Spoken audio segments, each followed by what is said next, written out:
नमस्कार, news one India देख रहे हैं आप। आपके साथ मैं हूं ऋतु। चलिए बुलेटिन की शुरुआत करते हैं बड़ी खबर के साथ। इंदौर में प्रवासी भारतीय दिवस का आज आयोजन है। प्रवासी भारतीय दिवस में शामिल होंगे प्रधानमंत्री नरेंद्र मोदी। इस वक्त की बड़ी खबर आपको बता रहे हैं। इंदौर में प्रवासी भारतीय दिवस का आयोजन है और इस अवसर पर प्रधानमंत्री नरेंद्र मोदी शिरकत करते हुए दिखाई देंगे। इंदौर में भारतीय दिवस का आयोजन, भव्य आयोजन किया जाएगा भारतीय दिवस का, प्रवासी भारतीय दिवस का, और शामिल होंगे प्रधानमंत्री नरेंद्र मोदी।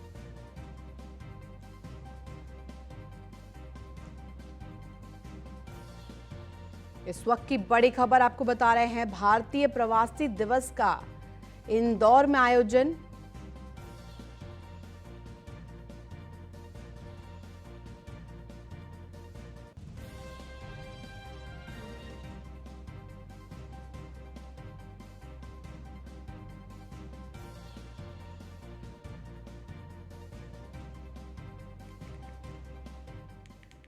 वहीं मुजफ्फरनगर में बहुजन समाज पार्टी के प्रदेश अध्यक्ष का दौरा। बसपा अध्यक्ष विश्वनाथ पाल मंडल स्तरीय कार्यकर्ता सम्मेलन को संबोधित करेंगे और आपको बता दें कि ये बड़ा कार्यक्रम होगा। बसपा अध्यक्ष विश्वनाथ पाल मंडल स्तरीय कार्यकर्ता सम्मेलन को संबोधित करते हुए दिखाई देंगे। तमाम जो आगामी रणनीति है, राजनीति में किस तरह से आगे रुख होगा, उस पर मंथन करते हुए दिखाई देंगे। मुजफ्फरनगर से इस वक्त की बड़ी खबर आपको बता रहे हैं, बहुजन समाज पार्टी के प्रदेश अध्यक्ष का आज दौरा।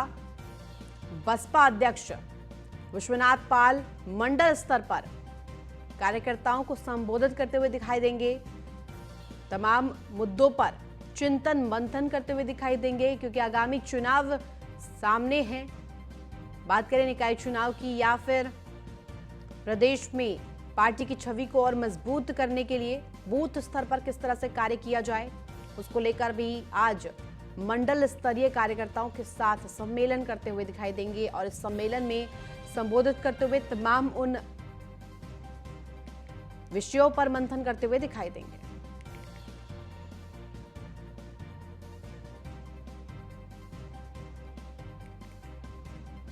अधिक जानकारी के साथ हमारे संवाददाता मुजफ्फरनगर से सचिन जौहरी जुड़ गए। सचिन, आपका रुख करना चाहूंगी। बसपा अध्यक्ष विश्वनाथ पाल मंडल का आज ये बड़ा जो दौरा है मुजफ्फरनगर का, बहुजन समाज पार्टी के लिए कितना मायने रखता है, क्योंकि आगामी चुनावों को साधने का प्रयास बसपा कर रही है अभी?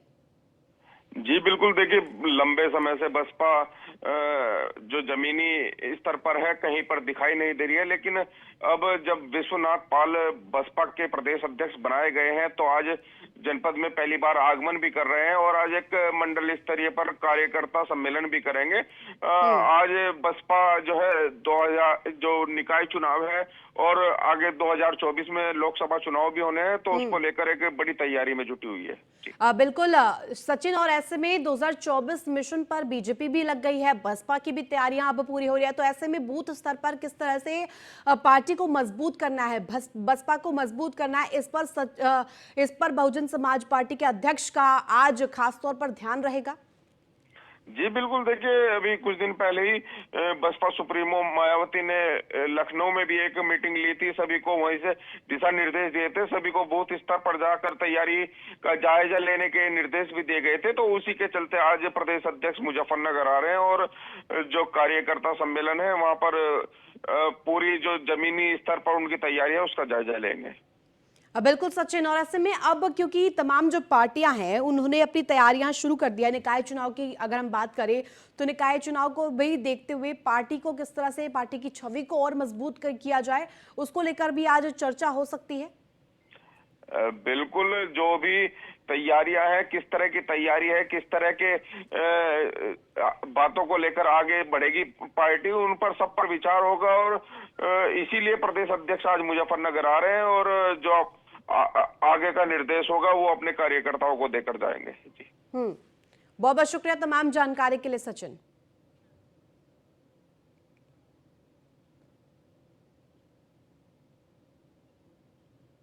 तो चलिए आपको एक बड़ी खबर बता दें, मौसम विज्ञान विभाग ने जारी किया है अलर्ट। यूपी में मौसम को लेकर ऑरेंज अलर्ट जारी किया गया। ये बड़ी खबर आप तक पहुंचा रहे हैं। अगले 48 घंटे के लिए कोल्ड डे का अलर्ट जारी किया गया है। प्रदेश में शीतलहर और घना कोहरा छाया रहेगा। सीधे तौर पर यह बात कही गई है मौसम विभाग की तरफ से कि कल और आगामी 48 घंटे में कोल्ड डे का अलर्ट जारी किया है मौसम विभाग ने, और ऑरेंज अलर्ट जारी करते हुए तमाम उन जिलों को अलर्ट पर रहने के लिए निर्देश दिए हैं। मौसम विज्ञान विभाग ने अलर्ट जारी किया है।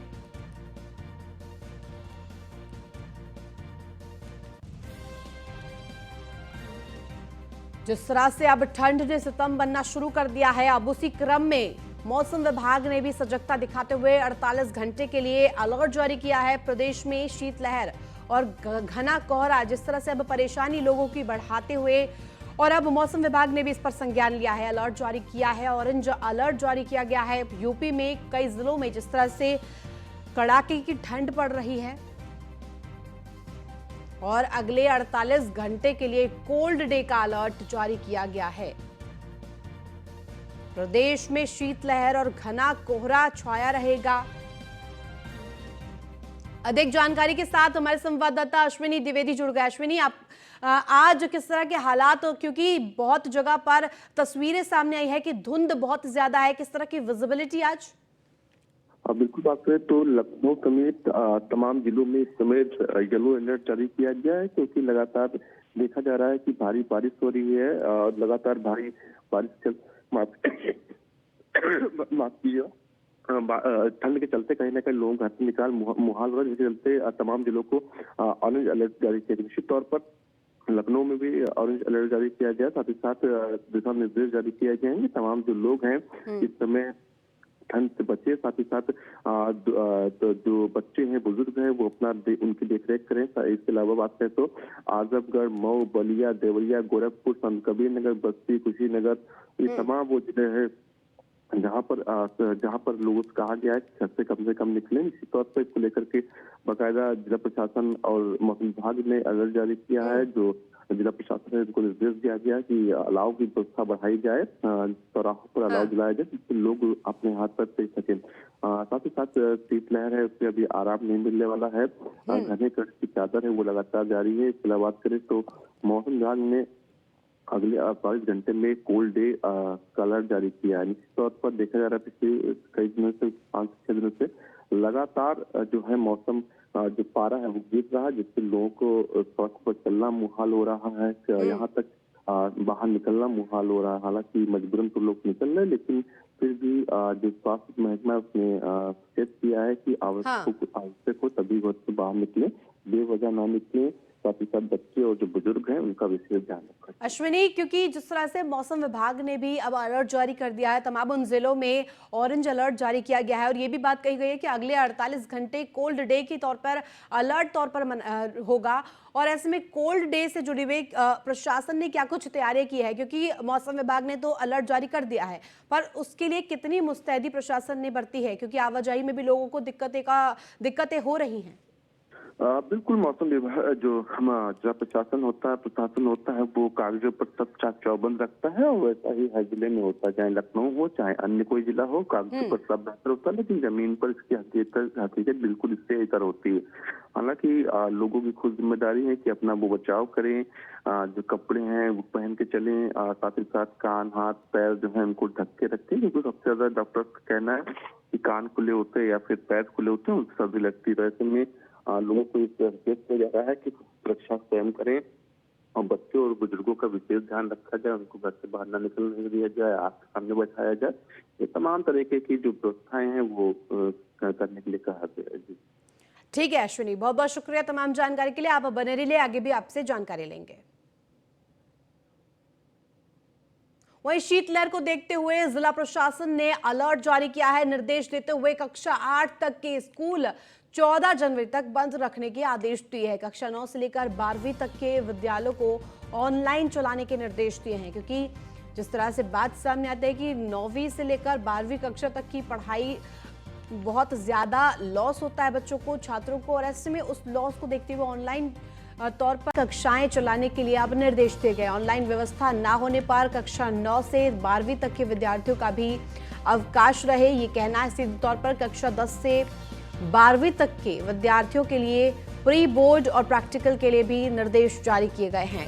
आपको बता दें कि कक्षा का तापमान सामान्य रखने के लिए हीटर का प्रयोग करें, हीटर लगाने के तमाम निर्देश दिए गए हैं। और साथ ही साथ आपको बताते चले कि विद्यालय में यूनिफॉर्म पहनने की बाध्यता को खत्म किया जाए, क्योंकि लोगों को बहुत ज्यादा परेशानियों का सामना करना पड़ रहा है। और खासतौर पर अगर हम बात करें छात्रों की, तो ड्रेस कोड की बाध्यता की वजह से बच्चों को कई बार ऐसे मामले सामने आते हैं कि ठंड लग जाती है। जिलाधिकारी लखनऊ सूर्यपाल गंगवार ने ये दिशा निर्देश जारी किए हैं।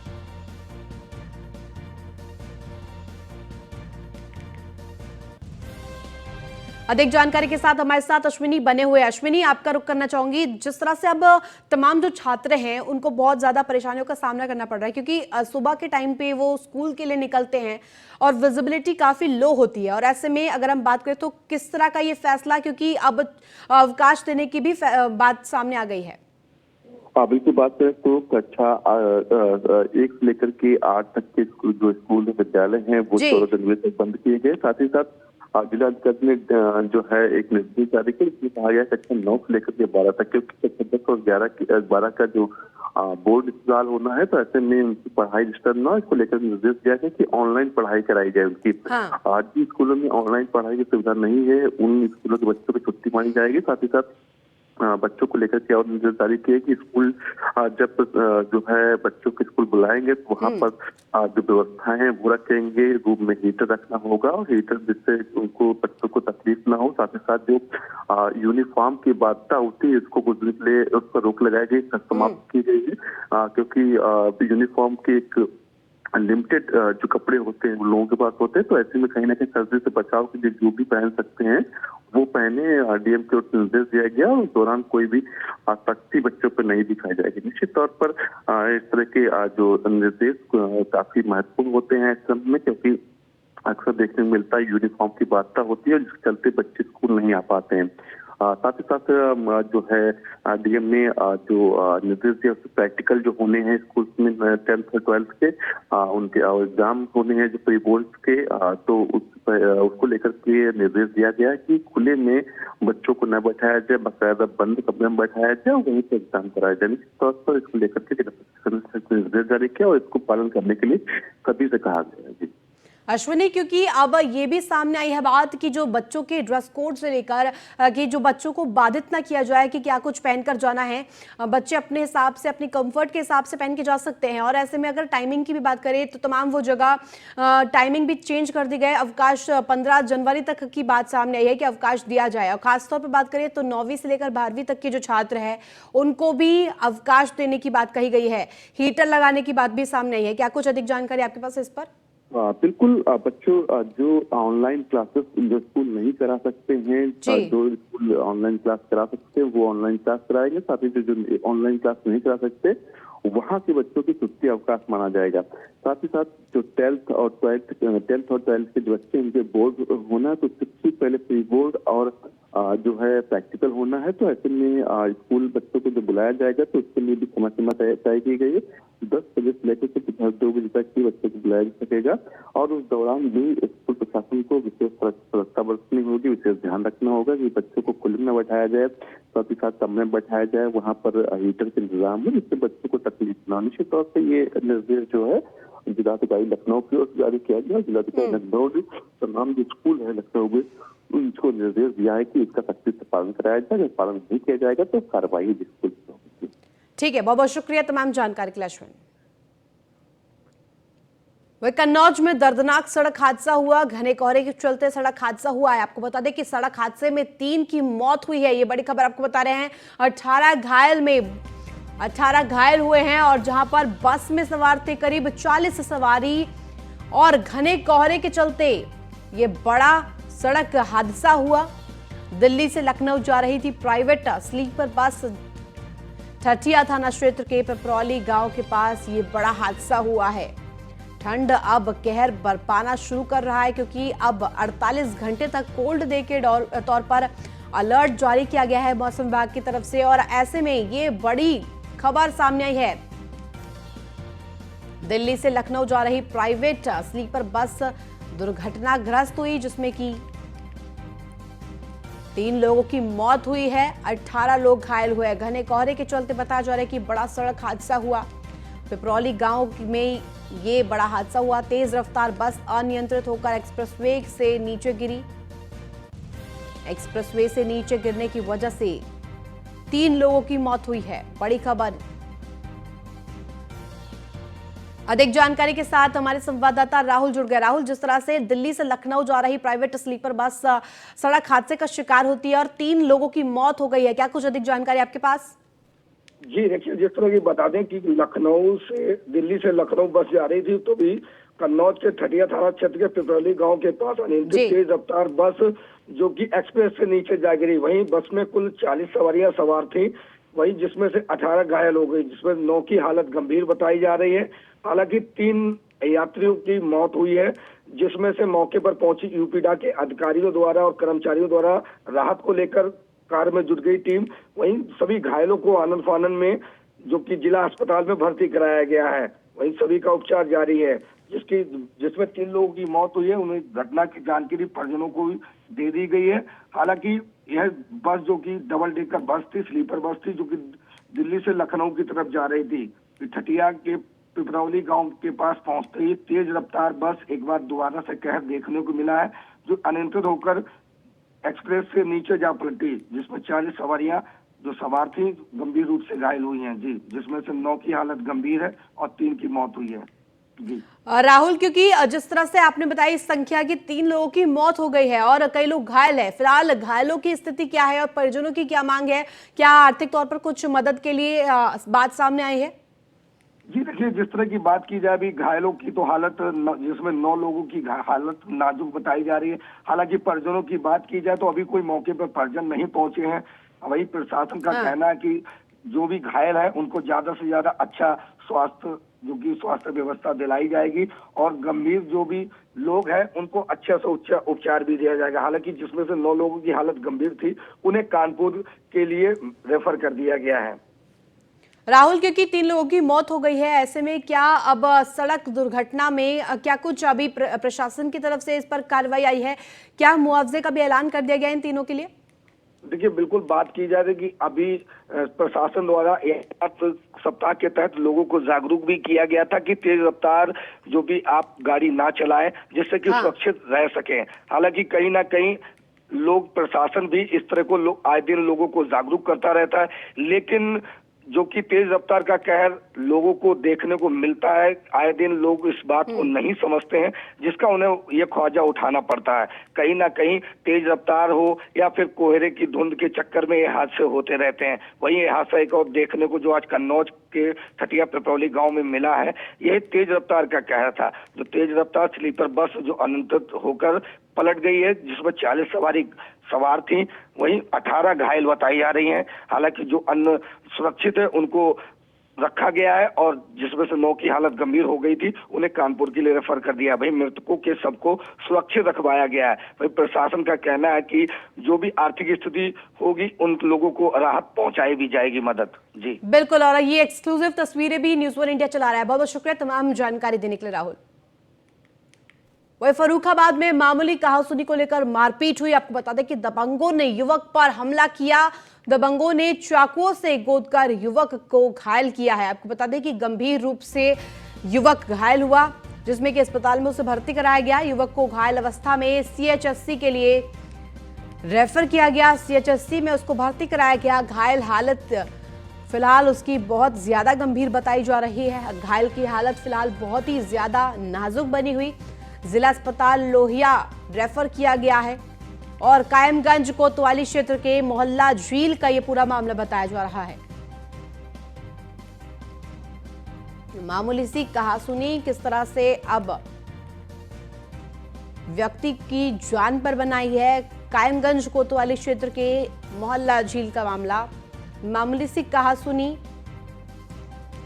को लेकर मारपीट की गई और अब मामूली सी कहासुनी की वजह से युवक की इस तरह की हालत, दबंगों ने युवक पर हमला किया। बता दें कि चाकुओं से गोदकर युवक को घायल किया है। इसी तरह से युवक को गंभीर स्थिति में अस्पताल में भर्ती कराया गया, जिसकी फिलहाल स्थिति काफी नाजुक बताई जा रही है।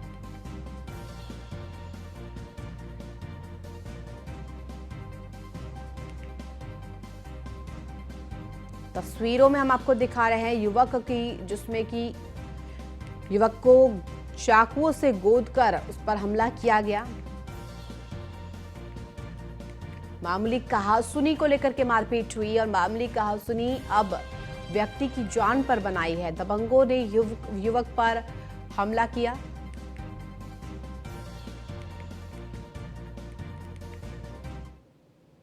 अगली खबर गोंडा से, जहां मामूली कहासुनी को लेकर मारपीट हुई। दो पक्षों के बीच जमकर मारपीट हुई और बता दें कि मारपीट में जमकर लाठी डंडे चलाए गए।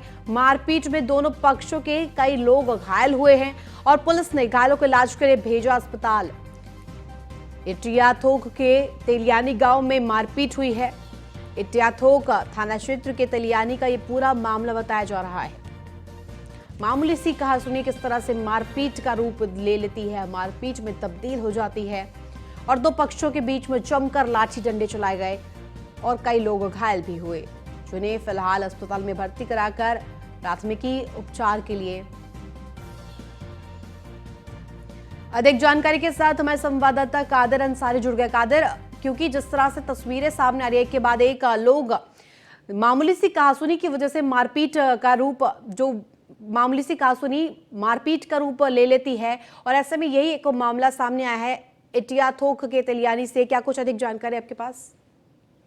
देखिए, गांव में विवाद को लेकर के जिस तरीके घमासान मच जाता है और तेलियानी गांव में इटियाथोक का ये पूरा मामला है। तेलियानी गांव में मामूली सी बात को लेकर के दो पक्षों में जो है गांव का जो माहौल था वो जो है जंग का मैदान बन गया। दोनों पक्षों में जमकर लाठी डंडे चले। महिलाएं पुरुष सब जो है लाठी भांजते हुए नजर आए और पुलिस ने दोनों पक्षों की तरफ से तहरीर लेकर के मुकदमा पंजीकृत कार्रवाई की है। कादर, क्योंकि इसमें कई लोग घायल भी हुए हैं दोनों ही पक्षों के, तो किस तरह की स्थिति उनकी बनी हुई है और क्या कुछ उनकी मांगे, क्या विवाद रहा था इनके बीच में? देखिए, अगर दोनों पक्षों की बात की जाए तो दो लाठी डंडे चले हैं। इसमें दोनों पक्षों के लोग जो है घायल हैं। हालांकि घायलों का इलाज जिला हॉस्पिटल में चल रहा है और जो सभी लोग जो है खतरे से बाहर हैं। और पुलिस ने जिस तरीके से इसमें तो जो पुराना इन लोगों का कोई विवाद चल रहा था जिसको लेकर के ये घमासान हुआ है, पुलिस जो है दोनों पक्षों से और भी पहलुओं पे जांच कर रही है। ठीक है, बहुत बहुत शुक्रिया तमाम जानकारी के लिए कादर। वहीं कानपुर में सर्दी के शिकार 16 लोगों की हार्ट अटैक से मौत हुई है। बड़ी खबर आपको बता रहे हैं, एलपीएस हृदय रोग संस्थान ने हार्ट अटैक से मौत का ये जो आंकड़ा है वो जारी कर दिया है। हृदय रोग संस्थान में इलाज के दौरान 5 लोगों की मौत हुई है और आपको बता दें कि 11 लोग मृतक अवस्था में अस्पताल पहुंचे थे और शनिवार को हार्ट अटैक से पीड़ित 40 मरीज कार्डियोलॉजी में भर्ती कराए गए थे। और ये बड़ी खबर अब, क्योंकि हृदय रोग संस्थान में कुल 540 हृदय रोगियों का इलाज अभी फिलहाल जारी है और बीते सप्ताह में 108 लोगों की हार्ट अटैक से मौत हो चुकी है। अधिक जानकारी के साथ हमारे संवाददाता रामजी शर्मा जुड़ गए। रामजी, कानपुर में अब ये हार्ट अटैक का जो सितम चल गया है, हार्ट अटैक एक बार फिर से अब चिंता का विषय है, क्योंकि 16 लोगों की हार्ट अटैक से मौत हो गई। क्या कुछ अधिक जानकारी आपके पास? जी बिल्कुल, मैं बता दूं, जिस तरह से ठंड का प्रकोप फैलता जा रहा है और लगातार जो टेम्परेचर वो नीचे जा रहा है, जिस वजह से लगातार ठंड जो है लगातार बढ़ रही है। ठंड को देखते हुए लगातार जो हार्ट के मरीज है उनके लिए कहीं ना कहीं ठंड बहुत खतरा बनता जा रहा है। लगातार मौत का सिलसिला है वो जारी है। ये ताजा आंकड़ों की अगर बात करें, जो एलपीएस जो हृदय संस्थान है उन्होंने जो आंकड़े जारी करे उस आंकड़े के तहत एक दिन में एक बार फिर 16 लोगों की मौत हुई, जिसमें 5 लोगों की इलाज के दौरान मौत हो गई है और 11 ऐसे लोग हैं जो अस्पताल पहुंचने से पहले उन्होंने दम तोड़ दिया है। ऐसे में जो अगर 1 तारीख से लेकर के अगर 8 तारीख के बीच जो 8 दिन का जो आंकड़ों पर गौर फरमाया जाए तो उस पर अब तक 108 लोगों की मौत हो चुकी है और ये काफी दुखद है। और ये सबसे बड़ी बात है कि ये जो लगातार मौत का आंकड़ा बढ़ता है इसको रोकने का प्रयास भी किया जा रहा है, लेकिन इलाज भी हो रहा है। लगातार जो हार्ट के मरीज हैं या ब्रेन स्ट्रोक के मरीज हैं लगातार इनका जो इजाफा है होता जा रहा है, लगातार मरीजों की संख्या बढ़ती जा रही है। अब तो समस्या इस बात की आ रही है, जो हृदय संस्थान में जो बेड है वो बेड भी कम पड़ रहे हैं। उनको इलाज के लिए आसपास के जो भी हैलेट अस्पताल है या अन्य जो उससे जुड़े हॉस्पिटल है वहां पर उनको शिफ्ट किया जा रहा है, क्योंकि प्रॉपर भी उनको इलाज नहीं मिल पा रहा है, क्योंकि जो बेड है पूरे हॉस्पिटल पूरी तरह फुल हो चुका है और लगातार मरीजों की संख्या बढ़ती जा रही है। अब ठीक है। सिर्फ लोग जो है उनको सिर्फ इस बात की चिंता कि जब धूप निकले और धूप निकलने के बाद ही शायद जो मरीज हार्ट के बढ़ रहे हैं उनमें ये कमी आ सकती है। जी ठीक है, बहुत बहुत शुक्रिया तमाम जानकारी के लिए। तो फिलहाल इस बुलेटिन में बस इतना ही। देश और दुनिया की तमाम बड़ी खबरों के लिए देखते रहिए न्यूज़ 1 इंडिया।